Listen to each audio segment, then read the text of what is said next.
오늘 함께 나눌 말씀의 제목을 내 안에 용서가 없을 때로 정해보았습니다. 어떠신가요? 여러분들 마음에 용서가 가득하신가요? 저는 사람을 참 좋아합니다. 웬만하면 만나는 사람들을 다 좋아하고 잘 따르는 편이고, 누가 어떤 나쁜 점이 있어도 좋은 점 하나만 있으면 또 그 점 때문에 그 사람을 좋아하고 따르고 그러는 편입니다. 그래서 제 안에는 사랑과 용서가 가득하다고 생각했고, 또 워낙 단순해서 잘 까먹는 바람에 내가 용서하지 못했던 사람이 있긴 있었나? 이렇게 한참을 생각해도 잘 떠오르질 않아서 오늘 이 말씀을 묵상하면서 아이고, 나는 용서를 너무 잘해서 이 말씀을 나눌 수가 없겠다라고 생각을 했거든요. 근데 갑자기 번뜩 한 사람이 떠오르는 거예요. 내가 진짜 용서 못해서 괴로웠던 사람이 있었지 하는데, 그때부터 꼬리에 꼬리를 물고 지독하게 미워하고 용서가 안 돼서 괴로웠던 사람들이 막 떠오르는데 한두 명이 아닌 거예요. 말씀 나눌 때 할 말이 많겠다 싶어서 다행이다 싶다가도 나를 거쳐간 내가 용서하지 못했던 사람들을 생각하니 내가 얼마나 죄인인가 싶어 씁쓸하기도 했습니다. 제가 너무 미워했던 어떤 사람은 정말 하나님 앞에 기도도 하기 싫더라고요. 제가 하나님, 저 이 사람 너무 싫은데 어떻게 해요? 하면 분명히 사랑하게 하실 것 같은 거예요. 그 마음이 너무 두려워서 하나님 아직 아닌 것 같으니까 기도 못하겠어요. 이렇게 한 적도 있었습니다. 그 사람이 정말 저를 오랫동안 괴롭게 했는데, 그 마지막에 제가 이제 근무했던 고등학교에서 함께 계셨던 남자 선생님이었습니다. 특성화 고등학교라서 한 학년에 이렇게 반을 나눠서 전공이 정해져 있거든요. 한 전공의 부장 선생님이셨고, 그 교무실에는 각 학년 2반씩 같은 전공의 반 담임 선생님들이 모여 있었습니다. 3월이 시작되고 그 중에 한 선생님이 그 고등학교 2학년 담임 선생님이었는데 애들을 너무 힘들게 했습니다. 상담만 하면 애들이 울고 나오는 거예요. 뭐 부모님 이혼한 것도 네 탓, 공부를 못하는 것도 네 탓, 네가 몸이 아픈 것도 네 탓, 이렇게 해서 애들이 너무 좌절하고 울고, 이렇게 그 선생님이 걔네들을 너무 힘들게 하고, 청소할 때는 락스를 그 무더기로 사와가지고 바닥에 다 뿌리게 하고 걸레를 다 빨게 하고, 그래서 애들 교복이 하나도 성한 게 없었어요. 다 락스가 튀어가지고 얼룩이 지고. 그래서 그렇게 청소를 해놓으니까 애들이 어느 날 갑자기 누구는 머리가 아프다, 누구는 배가 아프다 그러더니 어느 날 갑자기 수업 시간에 뛰쳐나와서 토를 하고 이런 애들이 생겼어요. 그게 이제 락스 중독 증상이라고 하더라고요. 결국 엄마들이 떼를 지어서 항의하러 왔습니다. 근데 선생님이 기다렸다는 듯이 적반하장으로 나오면서 다 따라 들어오세요. 한번 해보시죠. 이렇게 하고 이제 큰 싸움이 일어났습니다. 근데 선생님들은 사실 이게 나라에서 고용하면 쉽게 자를 수가 없거든요. 그분도 기간제 교사였고 저도 기간제였는데 자를 수가 없어서 이제 결국은 그 선생님이랑 도저히 일 같이 못하겠다, 애들도 절대 그 밑에서 못 있겠다 해서 담임이 바뀌는 사태가 일어났습니다. 잘 없거든요. 3월 중순쯤에 저는 본 교무실 이제 방과후 담당으로 있었는데, 제가 거기에 담임으로 가게 되고 그 선생님이 그 자리로 오게 되고 둘이 이제 서로 맞바뀌게 됐습니다. 제가 이제 교무실에 처음 갔는데 저는 그게 담임으로 맡는 게 처음이었어요. 그래서 떨리고 설레는 마음으로 이 상처받은 아이들 어쩌면 좋을까 하면서 갔는데, 그 선생님이 대뜸 그 얘기를 하시더라고요. 그 전에 계셨던 선생님도 교회 다녀요.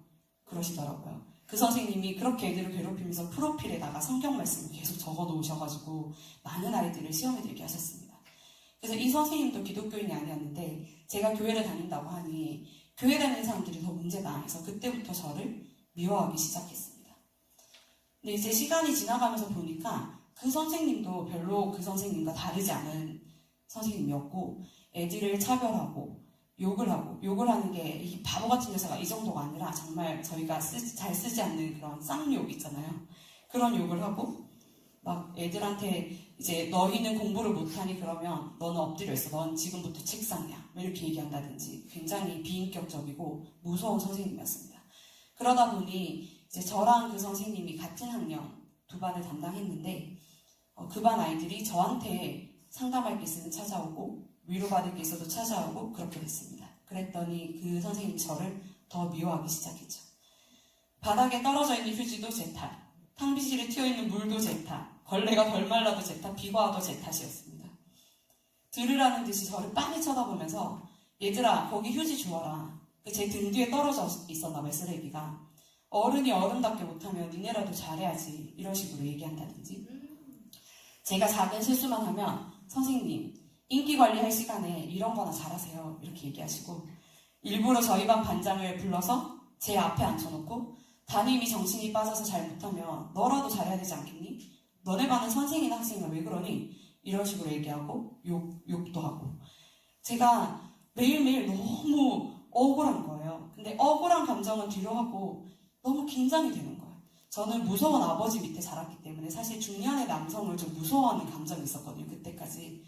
그러니까 이제 너무 긴장되고 화도 나면서 무섭기도 하고 그런 상태가 지속되니까 이게 어떻게 해결할 방법이 없어서 불면증이 오고 이제 지금 생각하면 우울증이 왔던 것 같아요. 그래서 학교를 출근하는 게 무섭고 매일 아침에 학교에 불렀으면 좋겠다 라고 생각하고 지나가다가 오늘 저 가로수를 박으면 내가 학교 안 가도 되지 않을까? 이런 생각이 들고 밤에 잠들기 전에는 다음날이 오는 게 두렵고 그런 날들을 보냈습니다. 그러다가 나중에는 너무너무 미워서 내가 다쳤으면 좋겠다는 생각이 너무 억울한 거예요. 그래서 그때부터 마음을 바꿔먹고 그 선생님 오다가 차 사고가 나서 출근을 못했으면 좋겠다. 이런 생각들을 했던 것 같아요.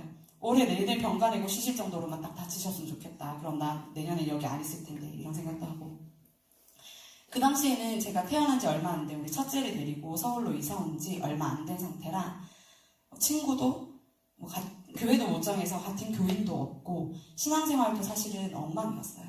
그래서 하나님과의 관계가 막 멀어져 있던 상태였고 남편에게도 뭔가 자존심이 상해서 내가 직장생활을 굉장히 잘하는 모습을 보여주고 싶은데 이런 일들로 말도 안 되는 이런 일로 어렵다는 이야기를 하고 싶지 않은 거예요. 그래서 얘기도 못하고 같이 걱정한다고 사실 해결해 줄 수 있는 일도 아니고 그렇게 혼자 끙끙 앓으면서 용서도 극복도 안 되는 1년의 시간을 보냈습니다. 그 해가 지나고 학교를 그만두는데 교감 선생님은 이제 저한테 학교에 남아줬으면 좋겠다. 그 자리에 영어 선생님 아직도 안 돌아오시니 우린 여전히 기간제가 필요하다 이렇게 얘기하시고 정 이 학교가 싫으면 자기 부인이 있는 학교에 보내줄 테니 가라 했는데 저는 학교는 거들떠보기도 싫은 거예요. 그래서 싫습니다 하고 거절하고 그만뒀습니다. 그 이후로 몇 년은 조금 마르고 키 큰 40대 남자만 봐도 심장이 벌렁벌렁하고 그쪽으로는 고개를 못 들겠더라고요. 두려운 마음이 들더라고요. 긴장되고. 그리고 한 번씩 이제 마음이 약해지면 꿈에 나와서 저한테 또 막 욕을 하고 흉을 보고 막 화를 내고 그러면 이제 저는 아침에 일어나면 속이 울컥울컥 뒤집히는 거예요. 친하게 지내는 선생님들이 계셨는데 특성화 고등학교는 특성상 선생님들이 그 지역에 있는 몇 학교를 계속 도세요. 그래서 서로가 서로를 다 알아요. 그래서 저도 그 학교에 들어갔을 때 그 전에 있던 학교에서 소개를 해주셔서 간 거였거든요. 그랬더니 어쩌다 보면 같이 친하게 지내는 선생님들이 그 선생님과 계속 같은 부서에 계시게 되는 거예요. 근데 이 선생님이 밖에 있는 교무실, 다른 교무실에서는 너무 좋은 사람이라고 평이 나 있기 때문에 항상 제가 부족한 사람이었는데 이제 같은 교무실에서 근무를 해보면 실체가 드러나는 거예요. 그래서 이제 저한테 와서 내가 몰랐는데 같은 교무실에서 해보니까 그때 너무 힘들었겠다 이런 얘기를 저한테 하면 막 그 몇 년이 지났는데도 계속 눈물이 나고 같이 울고 그랬었습니다. 그런데 지금은 너무 괜찮습니다. 걱정하지 않으셔도 되고요. 이렇게 이야기하면서도 막 화가 올라오지 않을 정도로 이제는 정말 괜찮습니다. 어떻게 괜찮아졌는지는 오늘 말씀을 함께 나누면서 다시 나누려고 해요. 욥기는 이미 너무나도 잘 아시는 이야기라고 생각이 됩니다. 1장에서 욥은 이렇게 소개되고 있습니다. 우스 땅에 살고 있고 온전하고 정직하여 하나님을 경외하며 악에서 떠난 자더라. 아들이 7 있고 딸이 3이 있으며 엄청난 부자이고 동방에서 가장 훌륭한 자라고 그렇게 소개되고 있습니다. 근데 어느 날 하나님께서 사탄에게 물어보시죠. 너 어디 갔다 왔어? 그랬더니 땅을 두루두루 돌아 여기저기 다녀왔습니다. 라고 사탄이 대답해요. 그래서 하나님께서 욥을 사랑하셔요. 너 내 종 욥 봤니? 그런 애가 없다. 그랬더니 사탄이 하나님께 감히 도발을 합니다. 다 아시는 이야기시죠? 네. 아니 하나님 욥이 까닭없이 하나님을 경외하잖아요. 여기서 까닭없이라는 말을 씁니다. 까닭없이 하나님을 경외하겠습니까? 그렇게 많은 재산을 주시니까 그렇죠. 그거 완전히 뺏어보세요. 그러면 욥도 하나님을 향해서 욕할 걸요? 그랬더니 하나님이 어떻게 하시나요? 몸에는 손대지 말고 네 마음대로 해보렴. 하시죠. 그리고 욥은 하루 만에 모든 재산이 날아가고 10명의 자녀가 다 죽습니다. 이게 말이 간단해서 그렇지 일이 간단한 일이 아닙니다. 그죠? 너무너무 어마어마한 재산이 있었고 자녀가 10명이나 있었는데 한순간에 집이 무너져서 죽었다니까요. 내 자녀 손가락에 종이로 맨 상처만 나도 같이 쓰라린 게 부모의 마음인데 욥은 어땠을까요? 그런데 잘 아시다시피 욥이 괴롭지만 끝끝내 하나님께 그 유명한 고백을 합니다. 주신 이도 여호와시요 거두신 이도 여호와시오니 여호와의 이름이 찬송을 받으실지니이다. 아멘. 네. 그러고 하나님께서 사탄에게 다시 자랑하십니다. 안 하셨으면 좋겠는데 저희가 조마조마하죠. 이 성경을 읽으면 봤지? 내 말이 맞지? 네가 나를 충동하여 이렇게 말씀하셔요. 까닭 없이 그를 치게 하였어도 그가 온전함을 굳게 지켰단다. 그랬더니 사탄이 또 얘기합니다. 자기 몸 멀쩡하니까 그렇죠. 몸도 쳐보세요. 그러면 주를 향하여 욕할걸요? 그랬더니 하나님께서 안 그러셨으면 좋겠는데 또 허락하십니다. 생명 빼고는 네 맘대로 하렴. 사탄이 가서 욥의 온몸에 종기가 나게 합니다. 발바닥에서 정수리까지요. 혹시 종기가 이 정도는 아니더라도 많이 나보신 분 있으신가요? 네, 고개를 끄덕이신 분인데 지켜드리도록 하겠습니다. 누구신지 밝히지 않고. 그 산모기에 물려보신 적 있나요? 그 산모기에 물리면 뭐 긁어도 이게 소용이 없고 피가 나도록 긁게 되잖아요. 너무 간지럽고 간지러워서 긁어서 피가 나고 딱지가 지고 그래도 간지러워서 또 긁어서 또 피가 나고 결국은 흉이 지고 이게 한두 방만 물려도 아주 잠도 못 자고 긁어댈 텐데 욥은 너무 괴로웠을 것 같아요. 머리끝부터 발끝까지 종기가 나가지고 가렵고 긁으면 진물 나고 피가 나고 딱지가 않고 아프고 아픈데 긁으면 딱지가 떨어지면 또 아프고 피가 나고 진물이 나고 근데 계속 가렵고 너무 힘들었을 것 같아요. 지그릇 조각으로 퍽퍽 몸을 긁는 걸 보다가 아내가 너무 어이가 없고 열받으니까 하나님을 욕하고 죽어라 했지만 근데 이때도 여전히 욥은 입술로 범죄하지 아니하더라 하고 나옵니다. 욥의 아내는 떠나고 욥은 여전히 고통을 받죠. 그때 오늘의 말씀에 나온 그 세 친구가 등장합니다. 이 친구들이 처음에는 사랑하는 마음으로 와서 그의 아픔에 자신들이 더 슬퍼하고 울고 감히 그 아픔을 보고 있자니 뭐라고 위로해야 될지 몰라서 먹먹한 마음에 말도 못 걸고 있었습니다. 우리는 보통 욥기를 생각하면 아무 죄 없는 의로운 욥이 괜히 하나님이 사탄에게 자랑하셔가지고 억울하게 특히 성경에 나온 그 단어 그대로 까닭 없이 고난을 받았다고 생각합니다. 그렇지 않나요? 그래서 가끔 우스갯소리로 너무 믿음이 좋아도 안 돼. 하나님이 사탄한테 자랑하셔가지고 괜히 고난받고 시험당하면 어떡하니? 이렇게 얘기하곤 합니다. 저만 그런가요?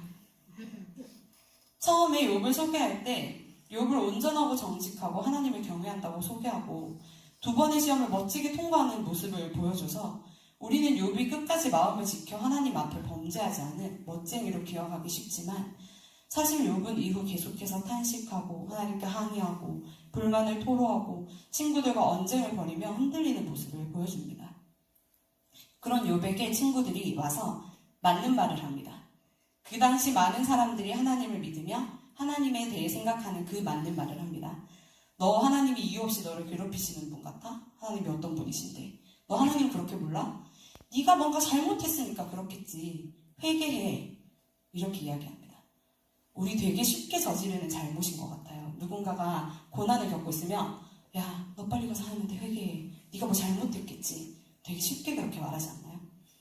욥은 계속해서 아니, 나는 아무 잘못이 없어. 너네도 보고 듣고 알고 있잖아. 내가 얼마나 하나님 앞에서 정직하고 하나님을 경외했는지. 나는 한치의 부끄러움도 없다. 그러면 우리 이 욥기를 읽을 때 함께 읽고 있던 우리들은 함께 고개를 끄덕이며 그치 욥은 잘못이 없지 의로운 사람이지 라고 하게 되죠. 친구들한테 이런 마음이 드는 것 같아요. 너네는 이 고통 속에 있는 욥한테 와서 그런 소리를 하고 싶냐. 다 맞는 말 같지만 틀린 말 아닌 것 같긴 한데 욥은 진짜 잘못한 게 없거든? 이렇게 생각하게 됩니다. 그러면 어떻게 되는 건가요? 하나님께서 진짜 의로운 자신의 자녀에게 까닭 없이 고난을 베푸시는 분인가요? 고작 사탄의 도발에 넘어가서 하나님을 경외하는 일을 어디까지 좋은 믿음인가 시험해 보시려고 사탄을 허락하여 모진 고난 가운데 처하게 하시는 분일까요? 친구들과 욥은 끝없이 대화합니다. 아니, 논쟁을 하고 말다툼을 합니다. 친구들은 계속해서 불난집에 기름 붓는 것도 아니고 지치지도 않고 네가 뭔가 죄를 지어서 그래 라고 얘기합니다. 22장 4절 5절을 보면 하나님이 너를 책망하시며 너를 신문하심이 너의 경건함 때문이냐? 내 악이 크지 아니하냐? 내 죄악이 끝이 없느니라 이렇게까지 얘기합니다. 이렇게 계속 네가 경건하고 진짜 하나님을 경외했으면 제대로 경외했으면 이럴 리가 없어. 분명 네 죄악이 이 정도 벌을 받을 만하게 그런 거야. 하나님은 그런 분이시여. 그치만 하나님 자비가 풍성하시니 얼른 죄를 빌고 회개해 이렇게 이야기합니다. 그런데 어떤가 우리는 알고 있죠. 욥이 사실은 어떤 죄를 짓지 않고 사탄이 하나님을 충동하여 이렇게 성경에 나오고 우리는 알고 있기 때문에 그거 아닌데 근데 맞는 말 같기도 하고 그런 생각이 드는 것 같아요. 그러면 욥은 또 여전히 나는 아무 잘못이 없어. 내가 그의 길을 지켜 치우치지 아니했어. 하나님께서 작정하신 일을 이루실 분인데 나는 그저 따를 뿐이다. 그런데 하나님 도대체 어디 계신지 내가 알 수가 없다. 왜 침묵하시는 걸까? 하고 이야기합니다. 그리고 친구들에게도 힘도 없고 고통 중에 있는 나에게 꼭 이래야겠니? 하고 이야기합니다. 이쯤 되면 저희가 보면서 이제 그만하고 돌아가도 될 텐데 친구들을 왜 끝까지 맞는 말 옳은 말이랍시고 욥을 위한답시고 계속해서 욥의 곁에서 괴롭게 하는가 이런 생각이 드는 것 같아요. 욥은 이 친구들 때문에 얼마나 괴로웠을까요? 이미 잃을 걸 다 잃고 자식을 하나도 아닌 열을 잃어서 또 아내는 도망가고 하루하루가 고통 중에 차라리 그냥 태어나지 않았으면 내가 태에서 죽어버렸으면 좋았을 것을 하고 고백하는 그 상황 가운데 하나님은 침묵하시고 나는 분명히 하나님을 경외하고 옳은 일을 하고 정직하게 행한 것 같은데 왜 이런 일을 겪게 되었는지 너무 억울하고 근데 친구들은 와서 하나님은 의인은 복 주시고 악한 자는 벌하는 주님이시라고 그렇게 계속 얘기를 하니 얼마나 괴로웠을까요? 욥은 친구들보다는 조금 더 크신 하나님을 믿었던 것 같아요. 그래서 그런 것이 아니어도 하나님은 하나님의 뜻대로 하시는 것이다. 어떤 뜻이 있을 것이다 라는 믿음이 있었지만 여전히 자신이 너무 억울하다고 생각했습니다. 그래서 욥이 하나님께 왜 저한테 대답 안 하세요? 하나님 어디 계세요? 하고 자꾸만 묻는데 하나님은 오랫동안 침묵하셔요. 그러다가 하나님께서 드디어 욥에게 나타나십니다.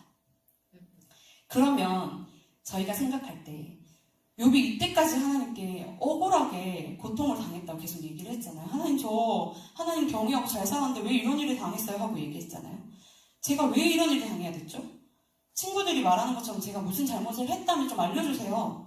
아니잖아요. 저 의인 맞잖아요. 계속 이렇게 얘기를 했어요. 그러면 하나님이 나타나시면 우리는 뭘 기대할까요?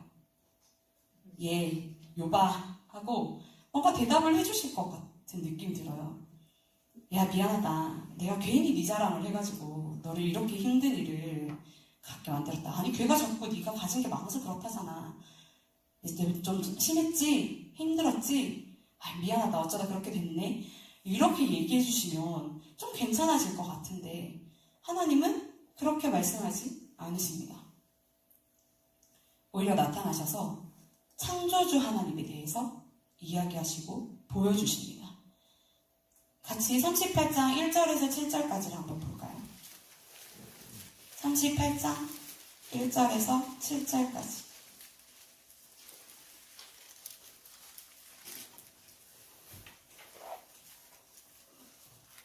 교독하실게요.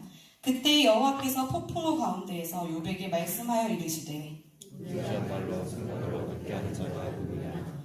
너는 대장부처럼 허리를 묶고 내가 내게 묻는 것을 대답할지니라. 내가 땅의 기초를 놓을 때에 내가 어디 있었느냐? 내가 깨달아 알았거든 말할지니라. 누가 그것의 도령법을 정하였는지 누가 그 줄에 그것을 위에 띄었는지 내가 아느냐? 그것의 주체를 누구 어디에 세웠으며 그 모퉁이 돌을 누가 놓았느냐?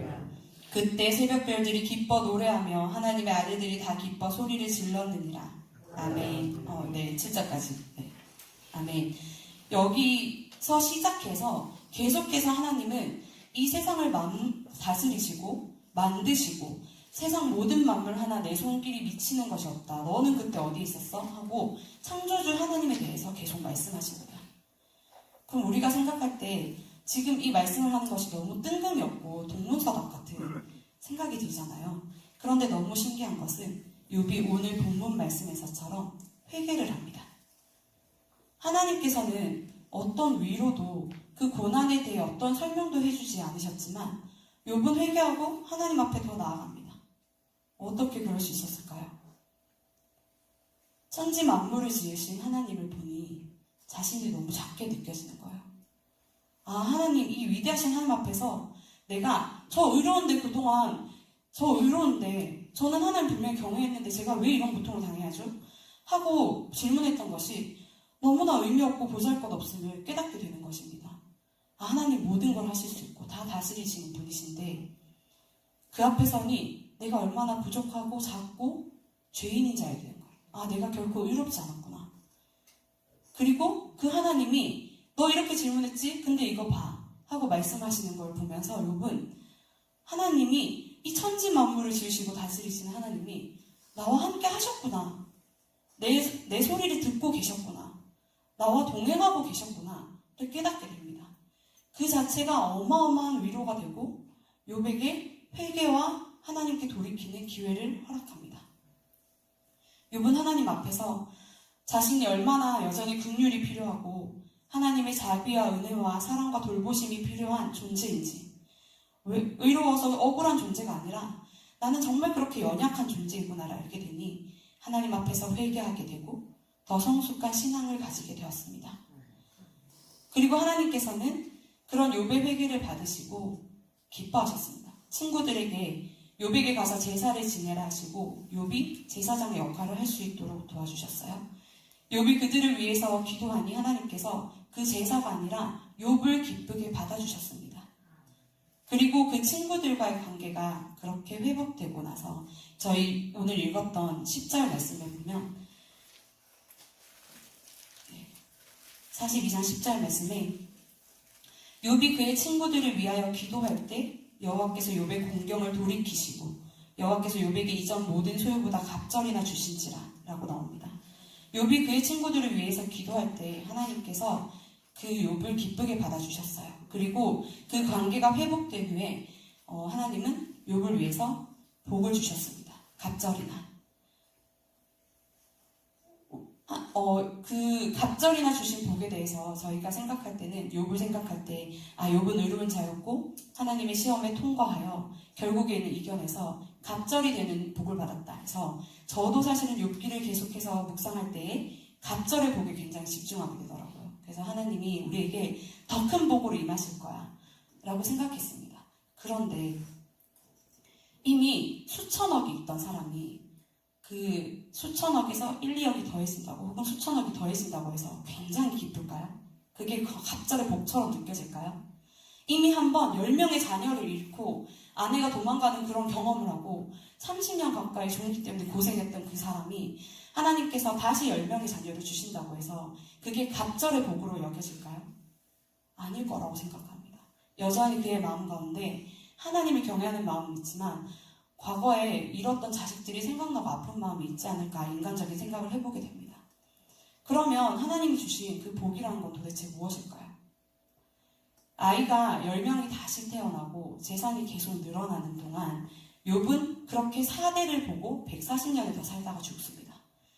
그러면 그 140년 동안 매일매일 재산이 불어나는 것을 확인하고 자기 자식이 태어나서 사실 10명이 태어나면 일단 태어났는데 10년이 걸리잖아요. 그리고 장성하여 키우는 데까지 거의 이제 몇십 년이 걸리니까 그 매일매일 아이들이 자라나고 뛰어노는 모습을 보면서 나와 동행하시는 하나님, 그때 나에게 나타나셔서 창조주 하나님, 자신을 드러냈던 그 하나님이 지금 나와 여전히 함께 계시는구나.